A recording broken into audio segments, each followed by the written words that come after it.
Brooklyn and Queens Congressman Hakeem Jeffries, a member of the Democratic Leadership Team, as co-chair of the House Democratic Policy and Communications Committee. He's also on the House Judiciary Committee and House Budget Committee, two important roles, and now is a member of the majority. And for good measure, he squeaked by in his own re-election yesterday with 94% of the vote in his district. Hi, Congressman. Welcome back to WNYC. Good morning, Brian. Great to be with you. If you were a headline writer this morning, what would your headline be? Democrats take back the House. Checks and balances are alive and well. So is the Affordable Care Act, and so is the effort to make sure that we protect people with pre-existing conditions. All right. And listeners, our phones are open for Congressman Hakeem Jeffries. Now that Democrats will control the House, what would you like them to do? What would you like them to know?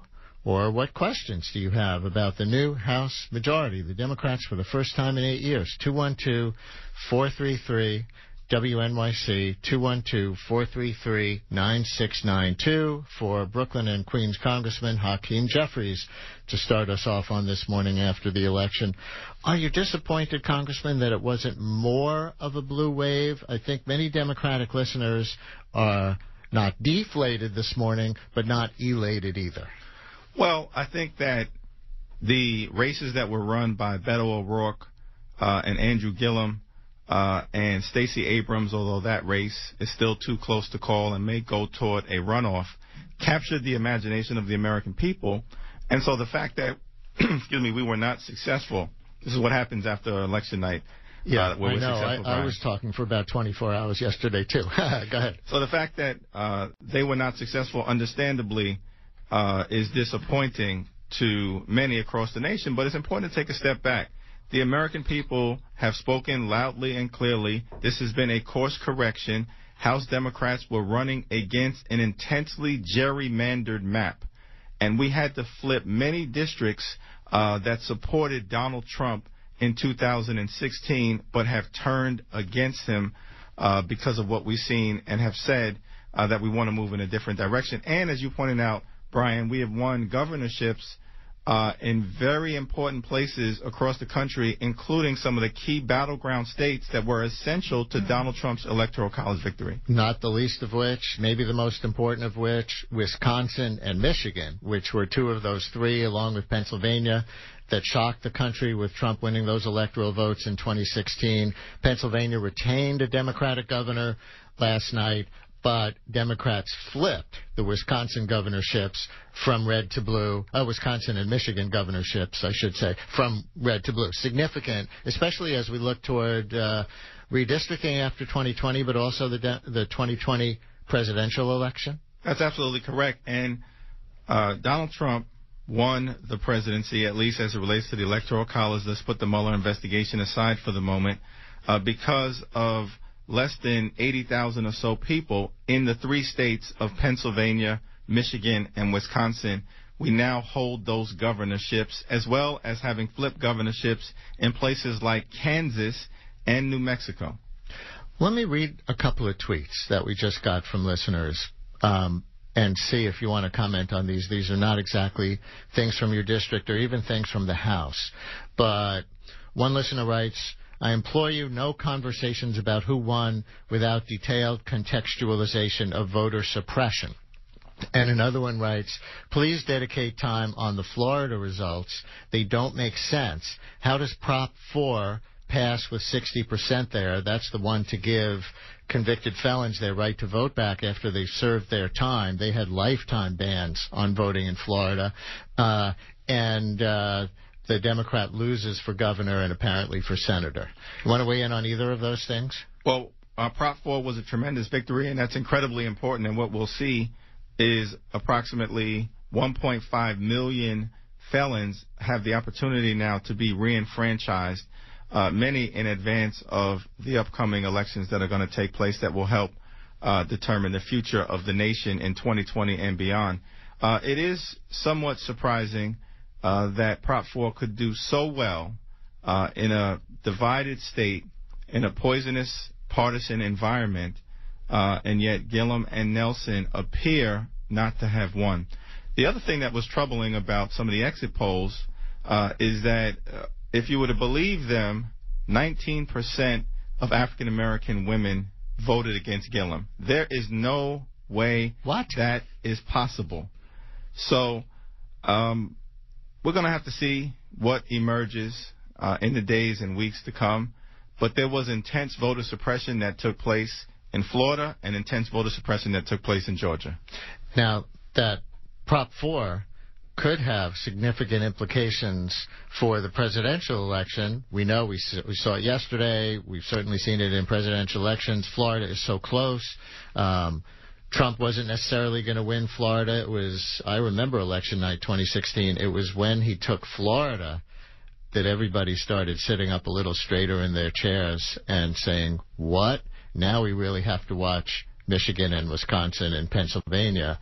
But this is over 1 million people, I think, who were former felons, and now, like in New York State, like in most other states, they will be able to vote again after they have served their time. If there's any meaningful percentage of that almost 1.5 million people, or roughly 1.5 million people, who actually goes to the polls, and, you know, if they're from demographics that tend to vote Democratic, this could have big implications for the presidential election. Well, that's absolutely correct. And part of the prison-industrial complex has been to intentionally, in the view of many of us, disenfranchise black and brown communities, in part by stripping away the right to vote. And in Florida, like every other state, those who have been convicted and subsequently incarcerated and stamped with a felony are disproportionately black and Latino. I believe of that 1.5 million people that may be eligible, there's a process that will be put in place. More than 1 million are African American men. You have not yet been in Congress yourself as a member of the majority party. So how does it feel, and what are the implications for America?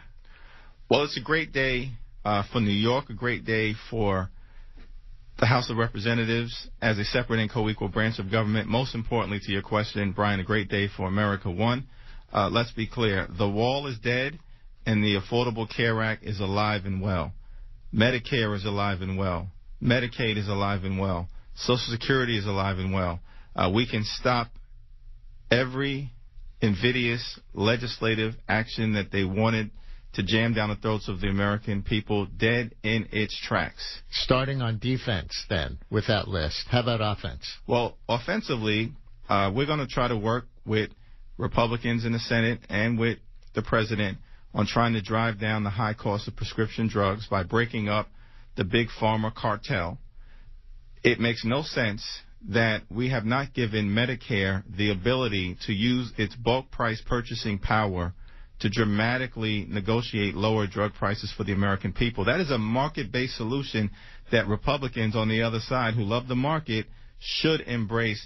We're going to drive that agenda forward as part of the effort to lower health care costs for the American people. We're going to work on infrastructure. We have a $1 trillion plan that we believe will create 16 million good-paying jobs that Trump has indicated he thinks we should fix our infrastructure. So we think that there's some common ground opportunities to work on behalf of the American people. You suggest a question that a lot of analysts are speculating about already, which is, what will President Trump try to do now that there's a Democratic House majority? Is he interested in scoring some bipartisan victories, maybe on some of the things you were just mentioning, infrastructure, maybe even Dreamers and other immigration, a wall for something, or whatever? Or will he dig in, because we know he likes to fight the enemy as his public persona, dig in on the House majority as the enemy and aim at re-election in that way?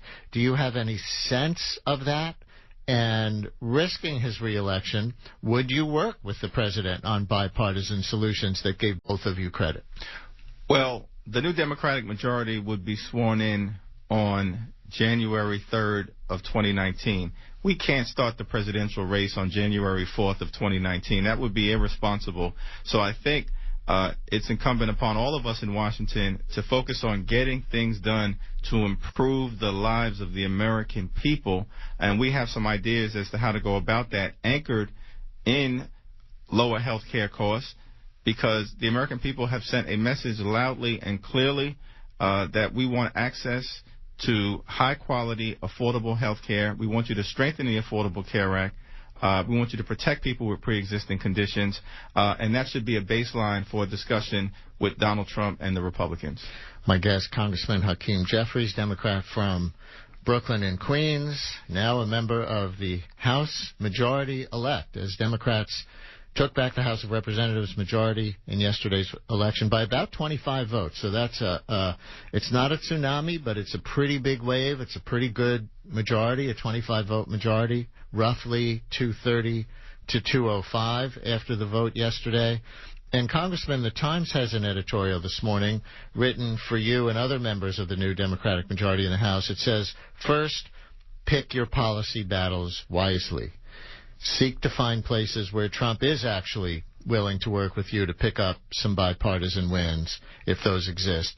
Don't go crazy with subpoenas, says the Times. And don't talk about impeachment until at least Robert Mueller reports on what he actually finds. How much does that checklist conform with your own? Well, I think that's actually what we as House Democrats have laid out from the very beginning of this journey that we embarked on back in January of 2017, where we were clear that we were going to work on issues of importance to the American people and not get distracted by the latest shiny object that Donald Trump tries to throw in our direction. Won't get distracted, for instance, by the caravans or by Kavanaugh or by talk about impeachment.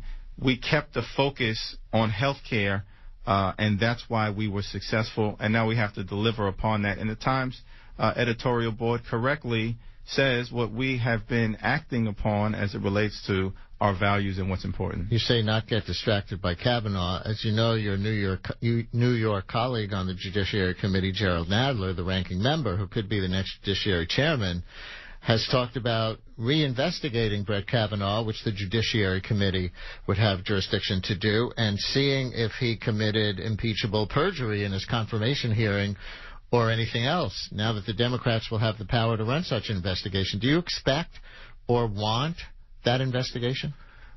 Well, that's not a top priority. I don't think that'll be a top priority for soon-to-be Chairman Jerry Nadler, as well as other members of the House Judiciary Committee and the caucus, because we have a whole host of issues that fall within the jurisdiction of the Judiciary Committee, such as the DREAM Act, such as gun violence prevention, such as restoring the Voting Rights Act, such as bipartisan criminal justice reform.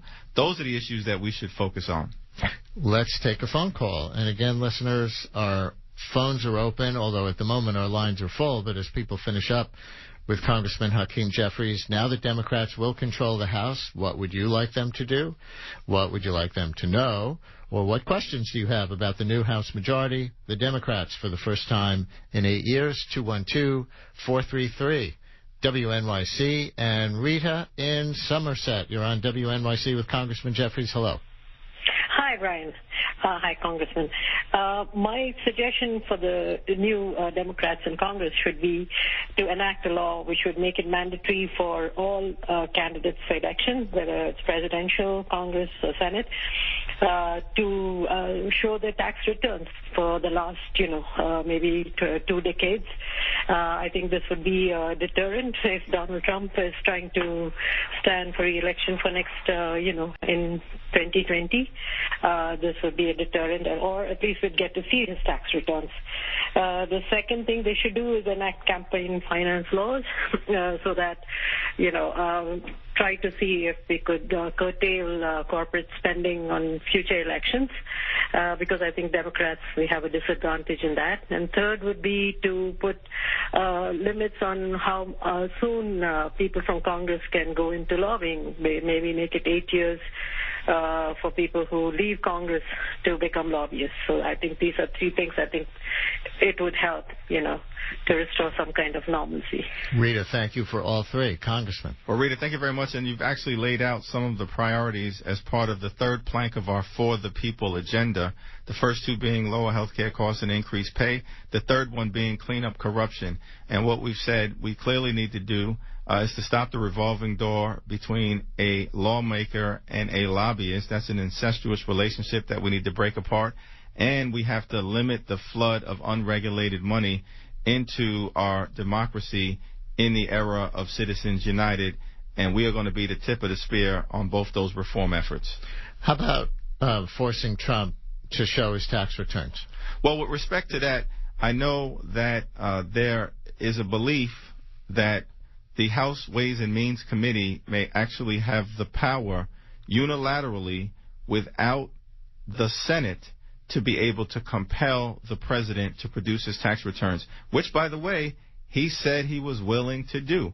We may have to nudge him along in that direction. He says once he's no longer under audit by the IRS, which seems to be a permanent audit. It seems to be a permanent audit. It's probably a phony statement that he's making, and certainly in advance of the 2020 presidential election, if Donald Trump will stand for re-election, that's information that should be provided to the American people, similar to what Ronald Reagan and George W. Bush and Bill Clinton and Barack Obama and George H.W. Bush also provided. So you're saying the House Democratic majority on its own can compel him to show his tax returns? Would that come out of your committee? That would likely come out of the Ways and Means Committee. It's based on a statute that I think dates back approximately 100 years. It hadn't been a focus of ours, but now that we will have the gavels and the ability to actually do meaningful oversight, the lawyers will be looking to see whether that's something that can be brought to life. Who's that chairman supposed to be? Do you know? That chairman will be Richie Neal from Massachusetts. Are you going to vote for Nancy Pelosi to become Speaker again? Yes, I support Nancy Pelosi because she clearly has demonstrated the ability to lead us into the majority, not just once, but now twice. I think that's probably unprecedented in American history. She's a great legislator, a great negotiator, knows how to hold the caucus together. Clearly, there's going to have to be generational change and transition sooner rather than later. That's a good problem to have. Let's work that out with dignity and with decency and with respect for those like Leader Pelosi who's helped us get back into the promised land. Tulis in Harlem, you're on WNYC with Congressman Hakeem Jeffries. Hi, Tulis. Good morning. Thank you for taking my call. Good morning. And congratulations, Congressman. Thank you. Listen, we have 2 months before you all are sworn in. So the Republicans are still in the majority. What do you need to watch out for? What's on their agenda that they can slide through before they have to give up power? And I will be happy to take my answer off the air. It's a great question. Assuming that the 60-vote rule for passing legislation and spending bills in the Senate holds, which in the Mitch McConnell effort, you can never necessarily assume anything, but assuming that that holds, there really is no ability for Republicans to legislatively jam anything down the throats of the American people in the next 2 months without support from at least 9 Democrats in the United States Senate. So we think that there's a strong firewall that exists. There will be a spending fight that takes place in early December, and it's our understanding that Trump may try to create a standoff around his border wall, but in order for him to get it, he'd have to get support from a substantial number of Democrats in the Senate. Do you think with what would it be, and I missed the exact number of Republican seats that flipped yesterday, but I guess it would be, about 40? Something like that, whatever the number is. There are, I guess, at least a few dozen Republican House members who are now lame ducks, and I don't know if there are things that you would be concerned that they would be willing to make mischief over. From a Democratic perspective, it would be mischief, because they no longer have to stand for re-election. Well, I'm actually hopeful, for instance, that legislation that is currently in the Senate, such as the First Step Act, which is bipartisan criminal justice reform legislation that came out of the House that I worked on with Doug Collins, a Republican from rural Georgia. Many people are surprised we partnered together. I'm a progressive Democrat from the People's Republic of Brooklyn. But criminal justice reform is a bipartisan issue. We need the Senate to act. And I think the responsible thing to do would be to focus on bills that have bipartisan support, that have already left the House, that can be sent to the president's desk, hopefully, to be signed into law. What do you think about some of these firsts, especially with respect to women and women of color?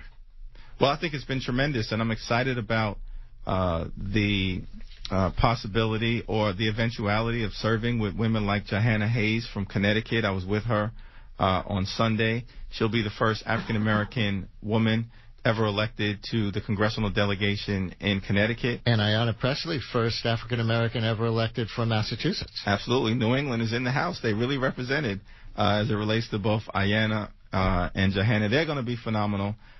We clearly are in the majority because of the power of these phenomenal women candidates. Mikey Sherrill, of course, right next door in New Jersey, is a tremendous candidate. I mean, you're talking about, a helicopter pilot, a Navy Academy veteran, someone who was a former federal prosecutor, and a supermom who gave birth to her last child in a taxi cab. It does seem to be one of the paths to Congress for Democrats, including women, multiple women veterans, other Democratic incoming freshmen now who served in the military first. It's sort of, it's not what people might think first as the progressive mission in the United States to go into the military, but disproportionately, these are the people who've had the cred to beat Republicans. That's absolutely correct. And the two institutions in America that consistently poll the highest are educators/teachers and veterans. And so the fact that there were so many veterans willing to step forward and run as first-time candidates, such as Max Rose here in New York, who defeated a Republican incumbent, offered themselves up to continue their service, was a phenomenal asset, and one of the reasons why I think we were successful in the House. How do you see Alexandria Ocasio-Cortez's role? Well, I think she's going to be an important addition to the House Democratic Caucus. She'll have bold, innovative ideas that she presents, and we embrace diversity across the board, including ideological diversity, and she's going to help push the envelope. But at the same time, the American people seem to be further polarized, as seen in yesterday's results. The suburbs went more blue, but rural areas went more red. And with a suburban swing toward the Dems, it's not the Republican radicals like Steve King in Iowa who got turned away yesterday. It's the Republican moderates like Leonard Lance in New Jersey and Barbara Comstock in Virginia. So your Republican brothers and sisters are going to be more Trumpy nationalist as a group, I think. Do you see it that way? Well, I think one of the consequences of these type of electoral swings is that it's often the centrists and the moderates in either party who get turned out of office. And so when Democrats are in the minority without the power to act, we tend to be more progressive. When Republicans are in the minority, they tend to be far more conservative and hard right because it's the moderates and the centrists that lose. My guest for another few minutes is Brooklyn and Queens Congressman Hakeem Jeffries, a member of the Democratic leadership team in the House, as co-chair of the House Democratic Policy and Communications Committee, and for the first time in his congressional career, he will be part of the majority come January. Here's some breaking news, Congressman. Multiple news organizations are reporting that Senator Bill Nelson's campaign in Florida has now called for a recount. So this goes back to what we were discussing earlier, questions about how a very sort of Democratic-friendly proposition like Prop 4, which re-enfranchises people who were felons but served their time, could win with 60%, and how the exit polls could show 19% of African-American women, you said, voted Republican for governor against Andrew Gillum. The other big race in Florida, incumbent Democratic Senator Bill Nelson, who apparently has lost to Republican Rick Scott. Bill Nelson now calling for a recount. What do you make of it? Well, I think that's the right thing to do. We need to ensure the integrity of these results, and both those races for governor and for the United States Senate were basically 50-50 type of races. I think the law in Florida requires an automatic recount if you lose by less than half a percentage point. Gillum and Nelson may fall right outside of that window, but the right thing to do is a recount. And by the way, Brian, we won 2 congressional districts that were previously held by Republicans in South Florida, which again leads you to believe that there just seems to be some inconsistency with the results. Huh. very intriguing. Donna Shalala is one of those, right? Donna Shalala is one of them, and then we knocked off a Republican incumbent in the district that's further south in Florida, Carlos Cobello. A woman named Debbie Muscaro Powell defeated him. Eva in Brooklyn, you're on WNYC with Congressman Jeffries. Hi, Eva. Hello, how are you? Good, thank you. I worked the polls yesterday, as I have done in the past, and I was encouraged and heartened to see the very strong turnout that we had. We were busy for most of the day. However, as you already know, there were problems in Georgia, but there were problems here. There were big problems in Georgia, but there were very big problems here and all over the country with the scanners that were suddenly, magically, incredibly, unfathomably, coincidentally, all at once, breaking. And we had 5 scanners for a lot of voters. I think we had too few, but both of them were broken for most of the day, and we were down to 1 scanner or possibly 2 for most of the day, and had very little access to technical support. There was one guy who was sent to us, but it was only after 2.5, 3 hours, and he was in and out. He was unable to be with us. He was with us for the remainder of the day into the night, later in the afternoon, but for most of the day, we were stuck struggling with trying to get people's votes cast in a timely fashion. Eva, can I ask what your polling place was where you were working? Yes, it was PS 264, I believe, on 89th Street between 3rd and 4th Avenue in Bay Ridge, Brooklyn. Eva, thank you. And Congressman, I'm sure you know that there were a number of problems with scanners around the city. Election officials are saying the problems weren't serious enough to, even at the worst, flip any election result in the city of New York or the state of New York. But you also probably know City Council Speaker Corey Johnson is calling for the head of the official who oversees elections because of all these problems and what some are interpreting as a cavalier attitude toward them. What did you see in your district or anywhere else? Well, there were certainly challenges all across the city and in many parts of the state, and the City Board of Elections needs to get its act together, and so does the State Board of Elections. But here's the good news. Democrats have taken control of the New York State Senate by a substantial margin. You're getting ready to have a great senator, I believe. That's our next, with 2 of those senators, that's our next segment right after you, yes. So I'm the warm-up act for 2 wonderful public servants. But let me say, now we have an opportunity in New York State to get same-day voter registration, early voting in New York, vote by mail. These are the things that will enfranchise people to participate earlier, and to avoid the type of last-minute things that happen when you only allow people to vote on one day. So that's great news, and I think we're about to turn the corner for our democracy. One more call. Daoud in Patterson, you're on WNYC with Congressman Hakeem Jeffries. Hi, Daoud. Good morning, gentlemen. Very quickly, I haven't heard a lot from the Black Congressional Caucus. I'm wondering what the agenda is going to be in the majority House of Representatives now. Is there anything that you would like to see, particularly, Daoud?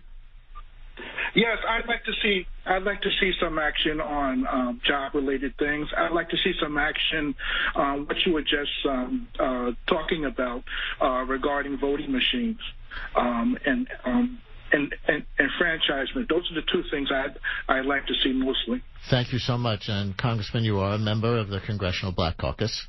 Thank you so much for that question. We're at 44 members now. We're going to be over 50.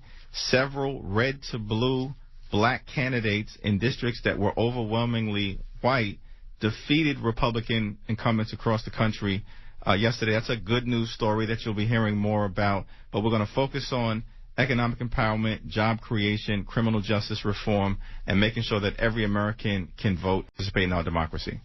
That's some decent representation, almost proportional at this point. I think the numbers that I usually see for African-American percentage of the American population is somewhere 12 to 15%. That's correct. And so 50 out of 435 members of the House would be about 12%. My quick, back of the envelope in my head, I think that's right. So that's That's pretty good considering American history. Absolutely, and I think as a reaction to Donald Trump, in part, we've had these strong African-American candidates emerge in majority white districts in Connecticut, in Nevada, in Texas, and in Illinois, and in Colorado, all of whom won elections yesterday. Need to do a lot better with women still, though. 98 House members after yesterday's election, with a few still in play, but about 98 out of 435 members. That's correct, of the and House. we're hopeful that we can get over the 100 mark when some of these close-to-call races are decided. Congressman Hakeem Jeffries, Democrat from Brooklyn and Queens, a member of the Democratic Leadership Team as co-chair of the House Democratic Policy and Communications Committee. Influential, too, as a member of the House Judiciary Committee and House Budget Committee. He will now be part of the majority on those. Thank you so much for spending part of election morning, day after election morning, with us. We really appreciate it. Let's keep talking. Thanks so much.